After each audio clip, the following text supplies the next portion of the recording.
Bienvenidos, queridos hermanos, a su programa de estudios bíblicos del Ministerio Siloé. Mi nombre es Fran Morera y con Jorge Garzón en los controles vamos a continuar hoy el estudio del libro de Proverbios. Pero como siempre nos ponemos en la presencia del Señor en el nombre del Padre, del Hijo, del Espíritu Santo. Amén. Y oramos. Padre de bondad, danos el don del Espíritu Santo, que venga sobre cada uno de nosotros, nos inunde con su santa presencia, nos abre el corazón, la mente, el entendimiento, el espíritu, al poder de su santa palabra, para que ésta se haga vida en nosotros y así poder construir el reino de Dios. Todo esto lo pedimos en nombre de Jesús, el Señor. Amén. María, Madre de la Iglesia, ruega por nosotros. Pues continuamos hoy con el capítulo 23 del libro de Proverbios. Es un capítulo un poco largo, pero como les he dicho, he escogido los proverbios que me parece que son más interesantes para nuestra vida, para no alargar demasiado el programa. Y además que, como les dije, muchos son en el sentido repetitivo. Hemos hablado de que se escribió un periodo largo de tiempo y por eso pues el escritor sagrado hay veces que nos da la instrucción varias veces en el mismo capítulo. Así que he escogido algunos que para mí son los más interesantes para nuestra vida diaria. Eso es lo que vamos a ver. Vamos a comenzar con el capítulo 23, lo de los versículos 1 al 3 y leemos. Si te sientas a comer con un gran señor, fíjate bien en quién tienes delante. Ponte un cuchillo en la garganta si eres hombre de apetito. No codicies sus manjares, que son alimentos engañosos. Vamos a ver, antes que se dividiera el capítulo Proverbios en capítulos, este era la sección 8, era la máxima número 6. Después iban por máximas, como hablamos la semana pasada, hasta se está dividido el capítulo de máxima de 3, 4, 5 o 6 proverbios relacionados unos con otros. Al dividirse, pues quedó como el versículo 1 del nuevo capítulo.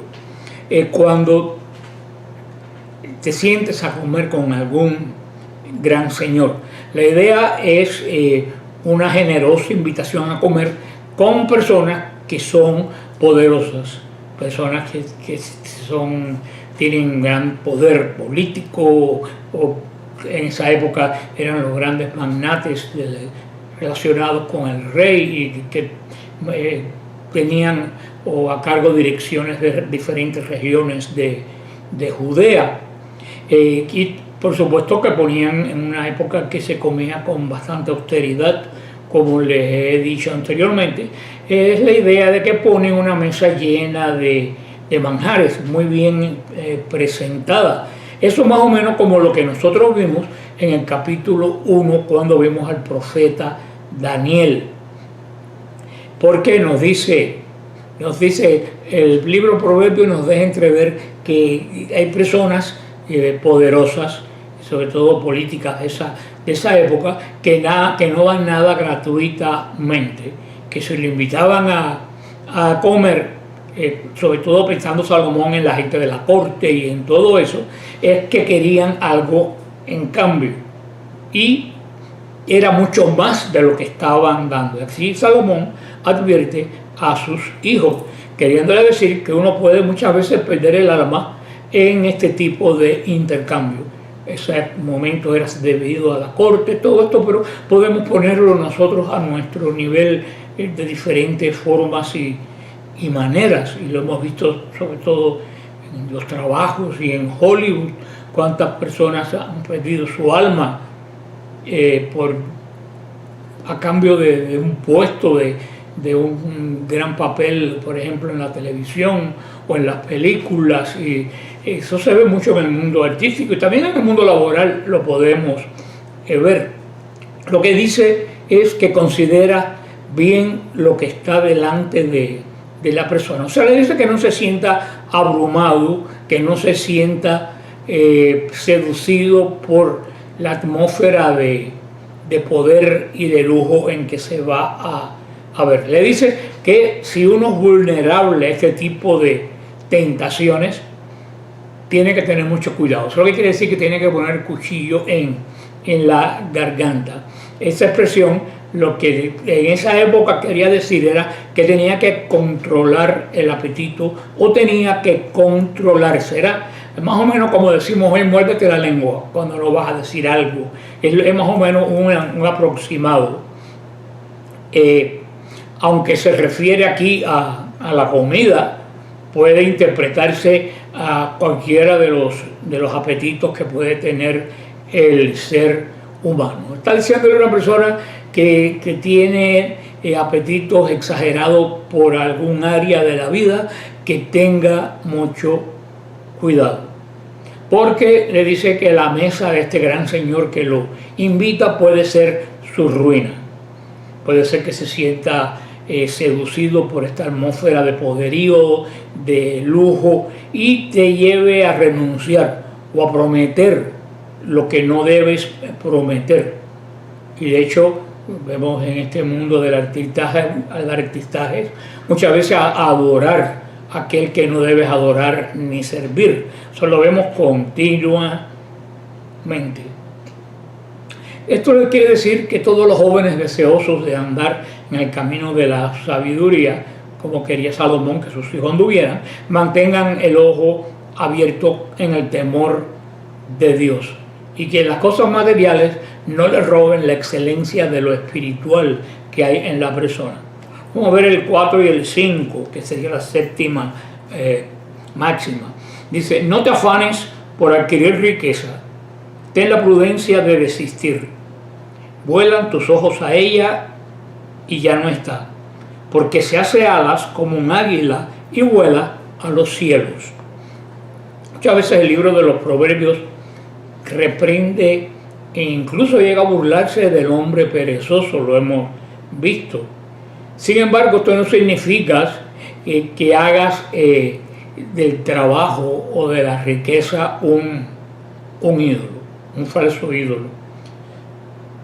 Porque esa es la verdadera idolatría. Se puede adorar el trabajo, un ejemplo. Se pueden adorar muchas cosas que inclusive son buenas, se lo he dicho anteriormente, contrariamente a lo que piensan las personas de las sectas que tienen la mente espiritual extremadamente limitada, pues su rigorismo. Ellos piensan que adorar es referente a una imagen hecha por manos de hombre, y eso es absurdo, porque adorar es reconocer que algo es Dios o que algo tiene el primer lugar en tu vida. Y como le he dicho tantas veces, yo no conozco a ningún católico que piense que una estatua de San Juan Bosco o una estatua de la Virgen del Carmen sea Dios, o someter mi vida a esa estatua. Hay que estar mal de la cabeza. Yo por lo menos nunca he conocido a nadie que piense así, aún las personas más humildes. Sin embargo, verdaderos ídolos, como el poder, como el dinero, como el trabajo, como el internet, como la misma palabra de Dios, como la propia Biblia, el libro llamado Biblia. Porque una cosa buena puede ser un ídolo cuando la pones en el lugar de Dios. Cuando tú pones a la Biblia en primer lugar de tu vida y le das más importancia a este libro que a Dios, tú tienes un ídolo. Eres un bibliócrata. Te lo digo con toda honestidad, porque esto es un resumen de la palabra de Dios, pero Dios está por encima de esto. Dios no está restringido a las páginas de un libro. Esto es lo que Él escribió para que nosotros supiéramos lo que Él quiere de nosotros, pero Dios es mucho más que eso. Dios es infinita misericordia. Dios no razona como nosotros. Dios es amor. La fe sin amor, queridos hermanos, no funciona. La fe sin amor es fanatismo. Grábate esto en la cabeza. Fanatismo es fe sin amor. Y los fanáticos son los que adoran ídolos. Y eso es lo que nos está diciendo este libro, porque nos dice que cuando tú haces, por ejemplo, en este caso se está refiriendo a la riqueza, cuando tú haces la riqueza el primer lugar de tu vida, estas cosas son muy vulnerables. Hoy pueden estar y mañana no pueden estar. Por eso dice que le nacerán alas y que volará al cielo, como el águila, que si se te va de las manos, la tienes presa o algo, se te va de las manos, no lo puedes volver a coger porque tú no puedes llegar a donde está el águila. Así le dice Salomón a su hijo que son las cosas idolátricas a las que uno se puede aferrar. Mientras que Dios, como decía Santa Teresa, nunca se muda. Siempre está ahí para nosotros. Vamos a ver del 6 al 8, esta octava máxima, dice así: no comas el pan del avaro, ni codicies sus manjares, pues como un pelo en la garganta te dirá, come y bebe, pero su corazón no está contigo. Vomitarás lo que te hayas comido y habrás malgastado tus palabras amables. ¿Qué nos dice Salomón, hablando a su hijo? La mesa del gobernante, del poderoso de aquel tiempo y de ahora, muchas veces es un lugar peligroso. Pero también lo es la mesa de la persona avara, la persona que no, como decimos nosotros en mi tierra, tiene los codos duros, la persona que es tacaña, la persona que solo quiere almacenar cosas para él y no dar absolutamente nada. Porque este tipo de persona tiene un ojo malvado y siempre es poco generoso. Este tipo de persona no es generosa. Y si es generosa hay que tenerle más miedo que cuando es tacaño, lo que diríamos hoy tacaño. El hombre nos dice envidioso, codicioso, que está renegando de lo que te está dando de comer, es que esa persona es realmente mala y te va a cobrar duramente lo que te está dando. Por eso es que dice que lo evites.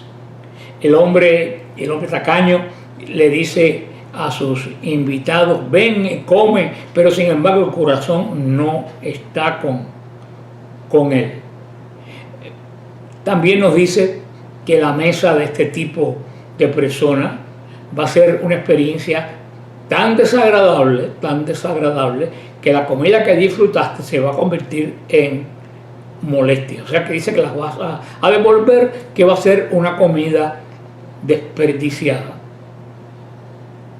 Vamos a ver el versículo 9, que es una máxima solamente el versículo. Dice, no hables a oídos de necios, porque despreciará la inteligencia de tus palabras. Esto supone que el que habla es una persona que tiene sabiduría, es un hombre sabio, que está hablando con un necio. En el oyente, más bien, o en los oídos, cuando nos dice esto, una dirección directa, no algo sobre escuchado, algo que te está diciendo, que algo que estás tratando de decir que es nuevo, una idea, un debate. O sea, lo que dice claramente es que no pierdas tu tiempo con los necios. El necio, nos dice Salomón, no va a recibir tu sabiduría ni lo que tú estás diciendo. Esto Jesús lo describió muy claro en San Mateo 7:6, cuando dice que no le arrojes perlas a los cerdos. Y esto yo he hablado muchísimo de esto, sobre todo en Facebook, en Fran Morera Defensa de la Fe. Yo le he dicho, yo admiro a las personas que discuten con miembros de las sectas. Yo los admiro porque tienen una gran paciencia. Pero yo terminé con eso ya hace ya hace tiempo. Hace tiempo ya yo pasé por esa etapa y ya yo decidí no discutir con los miembros de la secta. Precisamente por esto es perder el tiempo. Es lo que nos dice Salomón en otro contexto, es hablar con el necio. Y el necio no va a apreciar lo que tú estás diciendo. Clarísimo, como lo dijo Jesús, no arrojes perlas a los cerdos. Cuando tú hablas con un necio, en este caso estas personas de las sectas, tú estás discutiendo, tú estás presentando un razonamiento, pero él no está razonando, él está pensando cómo te va a contestar. Él no está oyendo lo que tú le estás diciendo, porque él no quiere ser convencido, él lo que quiere es ganar un tema, es su objetivo, o por lo menos sembrar duda en ti. Es lo que se llama un pensamiento circular. Ellos tienen pensamiento circular. Tú empiezas a hablar con ellos y les demuestras tu punto, pero ellos dan una vuelta que cuando vienes a ver estás en el mismo lugar que comenzaste. Porque después que tú crees que has presentado todo un argumento, te dice, sí, pero ustedes, y vuelve lo mismo que tú le dijiste al principio. Hermano, yo lo veo, hoy yo lo vi, todos los días lo veo. Yo presento un argumento en mi Facebook. Lo hago con las palabras griegas o hebreas del texto explicada con un diccionario protestante, ni siquiera católico, para que no me digan que es católico y está mal. Lo presento con datos bíblicos de los padres de la iglesia. Presento algo bien informado y me escribe uno de la secta diciendo sí, pero, y me vuelve a decir exactamente lo que yo estoy explicando que no es cierto. ¿Sabes lo que quiere decir? Que él no leyó el tema. Tú sabes lo único que él leyó, el título. Y al leer el título te ataca, sin saber que tú le has respondido en el tema. Hermano, por lo menos yo ya no estoy para perder tiempo con ese tipo de gente. Ya yo tiré la toalla con esa gente, por eso miro a los que tienen paciencia con ellos. Yo ahora prefiero instruir a los católicos para que no los confundan. Pero yo ya no le arrojo más perla a los puercos. Porque como va a decir el apóstol Pedro más adelante, la puerca siempre termina revolcándose en el fango. Y a no ser que el Espíritu Santo toque a la persona, esa persona no tiene solución. Porque lo que él quiere no es ser convencido, porque él está convencido que tú estás mal. Y él no te da oportunidad a escuchar lo que tú estás presentando. Él quiere sembrar la duda o destruir tu argumento. No vale la pena hablar con personas así. Por eso escogí este proverbio con tanto gusto para darle este consejo que lo he usado otras veces que he sacado de mi experiencia. Vamos a ver el versículo, esta sección 10 y 11, y dice así: no desplaces el lindero antiguo, ni rompas en los caminos de los huérfanos, porque su Redentor es poderoso y defenderá su causa contra él. Literalmente, él está hablando de estos puntos de referencia antigua que marcaban los linderos de la finca, de las heredades, se marcaban con un marcador de piedra que decía hasta aquí llega mi propiedad. Mover el punto de referencia es algo que se ha hecho toda la vida, que se han movido, sobre todo cuando las cercas eran de alambre y de madera enterradas en la tierra, se movía el lindero 1 metro, 2 metros, 3 metros, 4 metros hacia la otra propiedad para cogerse el terreno del otro. Mover, traspasar, como dice aquí, el lindero antiguo, se refiere mover el punto de referencia, cualquier punto de referencia, con tal de robar algo al que está frente a ti o al que está al lado tuyo, que es el vecino tuyo. Eso, por supuesto, es una maldad. Y hay personas que pueden hacer eso de forma intelectual, de forma espiritual, que quieren agrandar su terreno a costa del otro. Eso es lo que está alertando aquí. No dejes que nadie tome ventaja sobre tu trabajo si es para maldad. si es sin tu consentimiento, si es para perjudicarte a ti. Estamos llamados a ser buenos, pero no tontos, porque el Señor es bueno, pero el Señor no es tonto. También dice, es peor cuando tú estás haciéndolo esto a un huérfano, o sea, a una persona desvalida.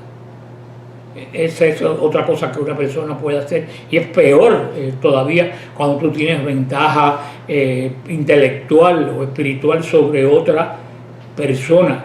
Era tomar espacio, tomar cosecha, tomar bienestar a personas que no podían protegerlo. Y el Señor sí detesta la injusticia, porque eres el perfectamente justo. Nada injusto tiene que ver con Dios. Nada injusto. Grábatelo en la mente. Tiene que ver con la santidad de Dios.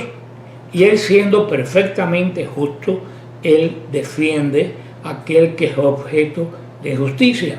Solo tenemos que clamar a Él, porque tenemos un Redentor, y un Redentor justiciero, que es Rey de Justicia. Es uno de los títulos que tiene. El Señor ha dicho que era prometido defender la causa de todos aquellos que vienen a Él. Cuando nos dice, vengan a mí los que están cansados, los que están defraudados, que yo los aliviaré. Defensor, Redentor, Goel se dice en hebreo, el Goel, aquel que te defiende. ¿Quién era el Goel? El Redentor. El Goel era un pariente poderoso que defendía los derechos de un pariente más indefenso. O sea, si una persona se vendía como esclavo por deuda, que era muy común en esa época, el Goel, si tenía dinero, ¿qué hacía el Goel? El pariente más próximo, no podía ser un pariente lejano, un amigo, el pariente más cercano, vivo, era el que podía comprar y rescatar al esclavo. Por eso que Jesús se hace hombre. Dios se hace nuestro pariente más próximo, al Jesús asumir nuestra naturaleza, es nuestro Goel, es nuestro Redentor, es ese que nos redime de la esclavitud en la que nosotros nos hemos metido. Por eso dice que si Él no tiene ningún indefenso, no tiene alguien que lo defienda en la tierra, el Señor va a tomar su causa. Clarísimo. Vamos a ver un salto ahora, vamos a ver del 17 al 18, que es la máxima número 13. Dice, que tu corazón no envidie a los pecadores, sino que ambicione el temor de Dios todo el día, pues hay un porvenir y tu esperanza no será truncada. Es muy claro, no tengas envidia de los pecadores. Clarísimo. Hay personas que tienen envidia de los pecadores. Cuando dice, mira qué bien le va a fulano, y se retuerce porque a fulano le va bien, y Dios qué injusto es. ¿Y si esa persona es pecadora? Y aquí nos da la clave. El Señor es justo. El Señor es justo. Te lo dijo ahorita, eres el Rey de Justicia. Si una persona hace algo bueno, y toda persona, por muy mala que sea, hace algo bueno en su vida, a sus hijos, a un perro, a un gato, un día qué sé yo, que tenía el día bueno, él hizo un pequeño favor a alguien, aunque era un sinvergüenza a las 24 horas. Si un sinvergüenza hace algo bueno, el Señor tiene que pagar, tiene que devolver en su justicia aquello que es bueno. A nosotros nos lo devuelven la vida eterna, la mayoría de las veces. Y es muy tonto el que no prefiera que el Señor nos devuelva el bien que hemos hecho en la vida eterna y se lo devuelva aquí. Yo prefiero que me lo devuelva allá, no aquí. Ahora, si esa persona, pecadora y mala, ha hecho algo bueno en su vida y el Señor, dado el juicio de todo lo que ha vivido, sabe que tiene que ser condenado, ¿cómo el Señor le devuelve lo bueno que ha hecho? Con bienes materiales. Por eso mucha gente que es mala tiene muchos bienes materiales. Por eso cuando dicen, no, los malos duermen bien. Le digo, sí, los malos duermen bien. El problema es cuando se despiertan. Ahí es donde está el problema. Cuando se despiertan a la vida eterna. Por eso tú no envidias a un pecador que le va bien, porque tú no sabes cuál es el motivo que le vaya bien.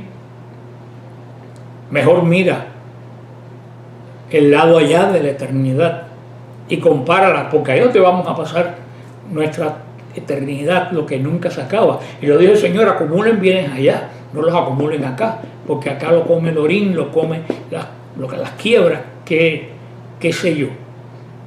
Nuestros corazones, en lugar de envidiar a los pecadores, tenemos que tener compasión de ellos. Cuando tú ves a un pecador que le va bien, ten compasión de él, ora por él, porque no tiene nada que le espere cuando se presenta delante del Señor. Y en ese momento no hay tiempo a la justificación, solamente hay tiempo a los hechos. Nos dice que en vez de envidiar a los pecadores, tengas la perspectiva de la vida eterna.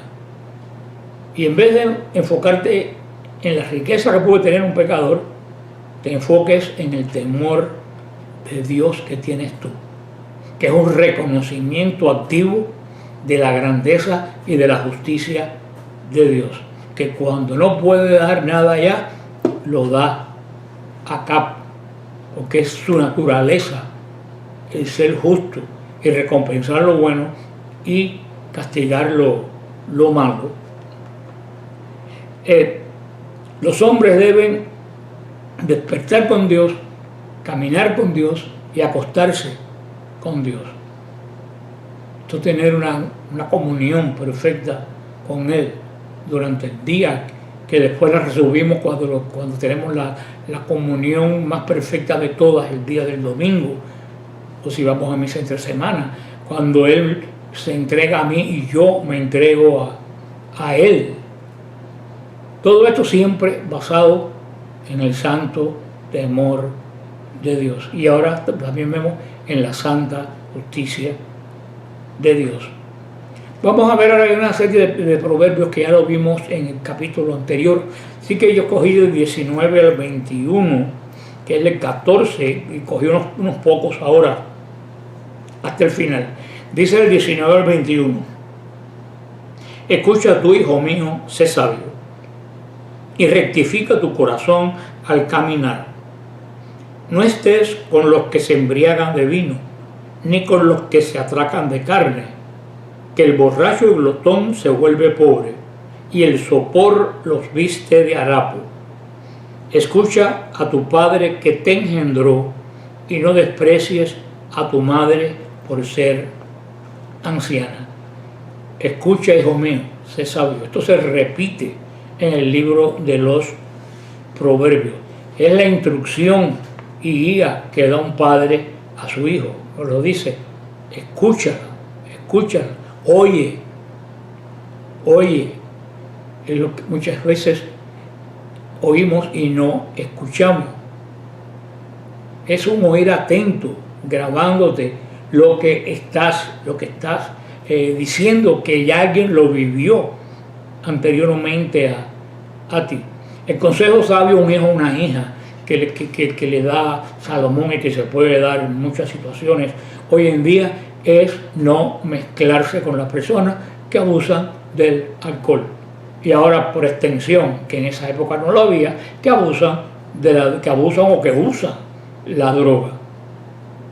Y se lo dice bien claro, el borracho y el glotón le esperan un mal futuro. En este caso, glotón no solo podemos poner de comida, todo aquel que tiene apetito exagerado por las cosas. Por eso dice que te van a terminar en pobreza con los vestidos rotos. Y lo dice, un hombre o una mujer sabio no debe compartir con ellos. Hermano, esto es desde el principio de los siglos. Los padres nos lo están diciendo. Selecciona tus amistades. Selecciona tus amistades continuamente. porque es que como nos lo presenta aquí, el que se emborracha le entra un sopor que lo que quiere es dormir y relajarse, no trabajar, y eso es lo que lo lleva a la indigencia, a una profunda pobreza. Y el demonio es especialísimo en presentar las cosas malas envueltas en papel de regalo y muy bien presentadas. Ya hace años que no tengo parientes que vengan de Cuba, porque todos mis parientes están fuera de Cuba, me quedan unos pocos amigos allá, pero cuando antiguamente venían parientes míos, amigos cercanos míos de Cuba que eran jóvenes, yo siempre los sacaba a dar una vuelta por la noche y los llevaba primero a South Beach y a toda esa parte donde estaba en ese momento el glamour de Miami, las luces de neón, las limusinas, los carros caros, la gente bien vestida, todo ese ambiente parecido al de Hollywood, del glamour, le enseñaba todo eso. Y después, inmediatamente de ahí lo traía a Miami, lo llevaba a un área cerca del downtown de Miami, donde está la casa que tiene la iglesia para los homeless, que en esos momentos yo creo que era lo único que había en Miami para atender a los desamparados, porque esa inmensa casa la tiene la iglesia desde el año 1949 en Miami, atendiendo a los homeless. 75 años atendiendo a los más desfavorecidos sin tocar campana, sin salir en la televisión, y no solo lo atienden con comida y con espacio para dormir, para vivir, sino que ahí van los mejores médicos de Miami, del Hospital Mercy y de otros, van a trabajar gratis, los mejores dentistas, los peluqueros capacitan a estas personas con cursos para que puedan tener un futuro mejor, que muchos de ellos no lo quieren. Entonces, ¿qué es lo que hacían? Para vivir ahí tenías que aceptar las reglas del lugar y dormir a la hora indicada, entrar a la hora indicada. Tenían un reglamento. Muchas de esas personas no se querían y no se quieren someter al reglamento, lo han escogido ese tipo de vida. Entonces, ¿qué es lo que hacían? Y lo siguen haciendo en otras zonas todavía. No sé si todavía en el área de Camilo House, que es como se llama el lugar, lo estarán haciendo, porque ellos compraron casi una manzana entera, hicieron un edificio gigantesco para los homeless. Pero eso les pasó a las monjas de las Madres Teresa de Calcuta, que también repartía comida, que todos los homeless, todas estas personas desamparadas, no querían ajustarse a la disciplina del centro católico, pero querían comer. ¿Y qué es lo que hacían? Vivían alrededor del centro. No entraban porque no querían someterse a disciplina. Cuando ellos entraban, cuando repartían la comida, que no se les podía negar, y volvían a salir.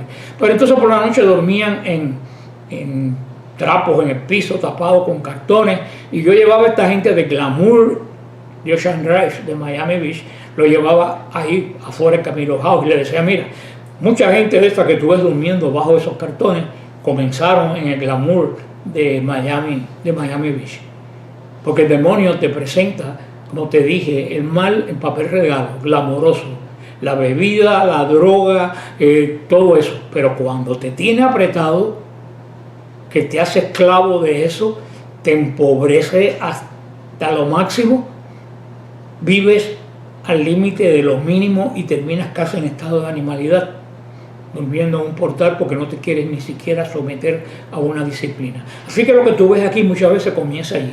Y yo le decía, no te creas que ahí son locos, lo que hay abogados, hay médicos, porque yo he visto en los cursos que daba en estas dos ministerios que tiene la iglesia en Miami para tratar con la adicción, Nueva Vida y Nuevo Caminar, y los años que estuve trabajando con ellos y ayudándolos, yo vi desde policías, jueces, médicos, gente rica, hasta desamparados, atacados por este mismo mal. Y vi algunos cómo salían y volvían a recuperar la familia y cómo recuperar su estatus. Pero esto que dice aquí Salomón es algo tan real en estos tiempos que es increíble cómo la Biblia se puede vivir en el día a día. Vamos a ver esta sección, esta máxima que es larga, que es la del 29 al 35, en la máxima 18, y dice así: ¿de quién los ha? ¿De quién los hay? ¿De quién las riñas? ¿De quién los lamentos? ¿De quién las heridas por nada? ¿De quién los ojos irritados? De los que se entretienen con el vino, de los que van catando bebidas. No mires qué rojo está el vino cuando refulge en la copa, entra suavemente, pero al final muerde como serpiente, pica como víbora. Tus ojos verán cosas extrañas y tu corazón dirá desatinos. Estarás como quien flota en alta mar, como quien yace en lo alto de un mástil. Me han herido, pero no me duele. Me han pegado, pero no lo siento. Cuando despierte, aún buscaré más. Al parecer, nuestro amigo Salomón vivió un poco esta cuestión porque mejor no lo puede describir. Era un hombre experimentado en estos asuntos definitivamente, porque acuérdense que Salomón tuvo altos y bajos igual que David. Nadie es perfecto. Lo sabio es saber rectificar y aprender de aquel mal paso que diste, y eso es lo que hicieron estos ambos hombres santos. Salomón aquí nos recuerda vividamente muchos de los efectos nocivos del alcohol y de las drogas. Dice, cuando está afuera, como pone ejemplo el vino, en una copa de cristal que se ve rojo, muy bonito y apetitoso, dice, pero después que está adentro, trae dolor, trae tristezas, trae contienda, trae bronca, porque el alcohol te puede dar o por peleón, por ser peleón, o te puede poner por ser lacrimoso, por ponerte a llorar para acordarte de algo que te hicieron hace 70 años. Pues depende de cómo te dé la borrachera. Dice que traen heridas, o sea que te puede hacer daño físicamente. Y nos dice que el uso desenfrenado de alcohol y el abuso de drogas, que son dos cosas diferentes. La droga te atrapa más que el alcohol, más rápido que el alcohol. Lo único que trae a tu vida es tragedia. Nada bueno te trae. Y esto es como esta máxima es una obra maestra, queridos hermanos. Sin duda es la combinación más efectiva de una sátira y el lamentable estado de un borracho. Porque si tú lo lees bien, es una sátira lo que está diciendo. La imagen es que de aquellos que abusan del alcohol o sustancias tóxicas, siempre están buscando una experiencia más fuerte. Porque llega un momento que se acostumbran a lo que están tomando y quieren tomar más. Porque ya el cuerpo se adaptó a esa capacidad y necesita más bebida.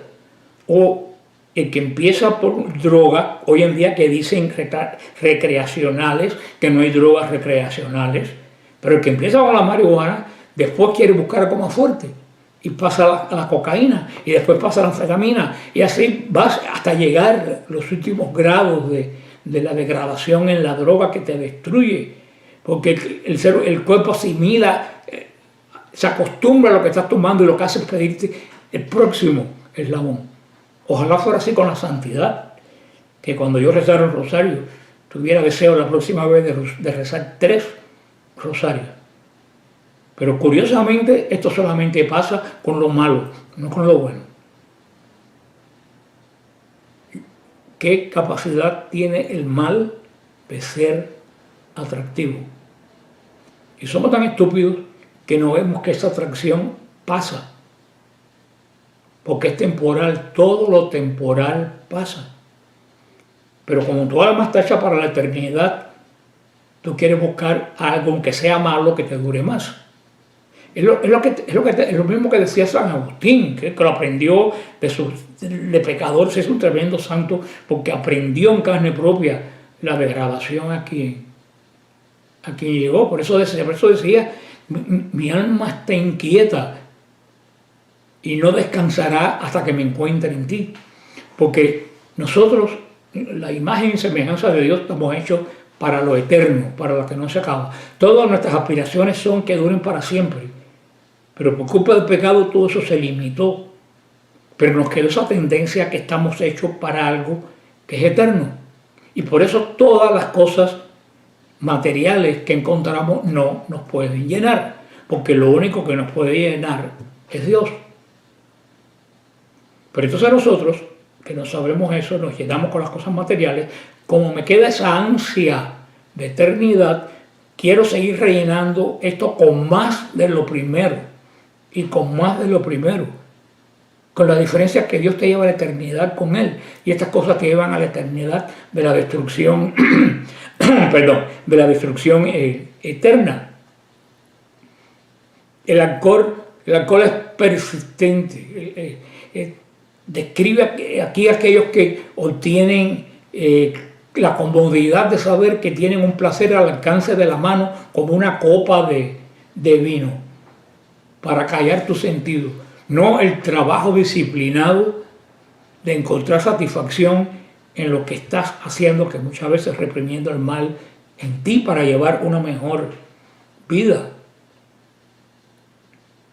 Nunca, ni en el vino aplica, porque el vino el Señor lo usó para transformarlo en su sangre. El vino, la Biblia, el vino es bueno, símbolo de la alegría, pero eso no te va a dar la alegría eterna.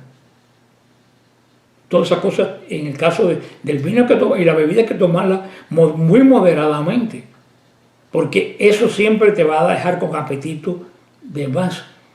Y cuando tú terminas esclavo de eso, es cuando tú te conviertes en un idólatra, porque tienes ese vicio en el primer lugar de tu vida que debería ocupar Dios.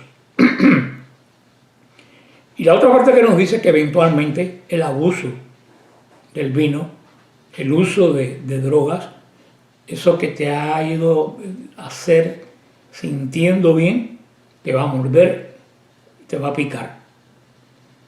Entonces ahora Salomón describe las consecuencias.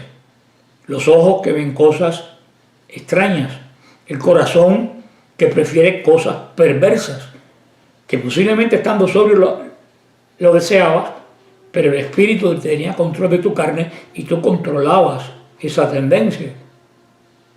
Ahora ya el espíritu no tiene control, el animal está suelto. Aquí es donde está el kit de la cosa. Y nos lo dice bien claro: la persona que abusa de todas estas cosas materiales que son malas y se hace adicto, esclavo, adorador de esas cosas, nos lo dice claro, se va a ahogar en su pecado y en su miseria. Y lo más triste del caso, muchas de estas personas viven en negación. Esa negación te va a impedir querer ver en el peligro que estás. Y ahí vienen las excusas: no, esto yo lo paro cuando yo lo quiera. Mentira, hermano, si tú lo pudieras parar, ya tú lo hubieras parado. Eso te está dominando. Y vienen tantas excusas que hemos visto.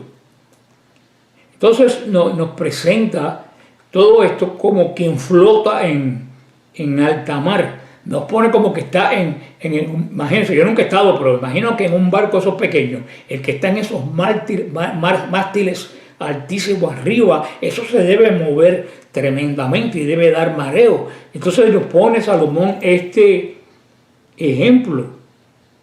Entonces cuando te dice, te autoconsuelas, y lo que dice aquí, que esta persona que está adicta dice: me han herido pero no me duele, me han pegado pero no lo siento. Estas cosas me ayudan a olvidarme de todo lo que me ha pasado. Es lo que muchas personas hacen, para olvidar. Pero aquí en la última línea está la respuesta: cuando despiertes, aún buscaré más. ¿Qué es lo que quiere decir? Que cuando te caiga esa modorra en tus heridas y en tus angustias por la droga, por el vino, te vas a sentir bien, pero cuando despiertes, las mismas angustias y las mismas heridas que tenían van a estar ahí presentes porque no fueron sanadas. Entonces, ¿qué vas a hacer? Buscar más de aquello que provisionalmente te hizo olvidarte de ellas. No, mano, la solución es sanar las heridas y sanar esto que te está matando internamente, pero sanarlo con la sanación de Dios, que es la que es como una espada de doble filo, que duele pero limpia para siempre. No esconderla bajo algo que solamente materialmente un tiempo te hace olvidarte de ella, pero el mal sigue en el fondo, y ese mal te hace atarte a otro mal peor para olvidar el mal anterior. Este versículo, como para dar un retiro de adictos, el capítulo 23 de Proverbios, como para dar un retiro de adictos, queridos hermanos.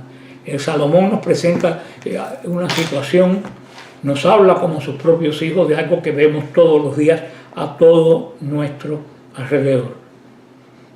Les recuerdo que ya tenemos en nuestro web de Peregrinaciones Siloé, tenemos ya el viaje a las iglesias del Apocalipsis.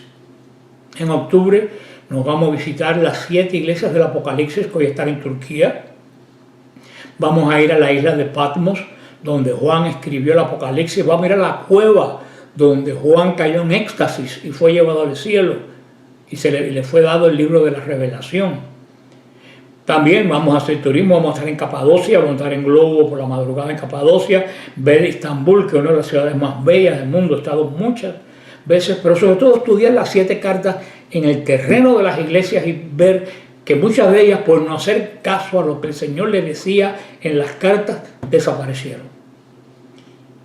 Si quieres saber más de este viaje, lo tenemos en nuestro web, que es Peregrinaciones Siloé. Fíjate, Peregrinaciones con 2 S en el medio. Peregrinaciones Siloé. Todo junto, 2 veces S. Siloé.com. Ahí vas a ver, dice viaja a Turquía. Si le das clic, está el precio, está los lugares que se visitan por día, está todo. Y próximamente anunciaremos también el viaje a Tierra Santa.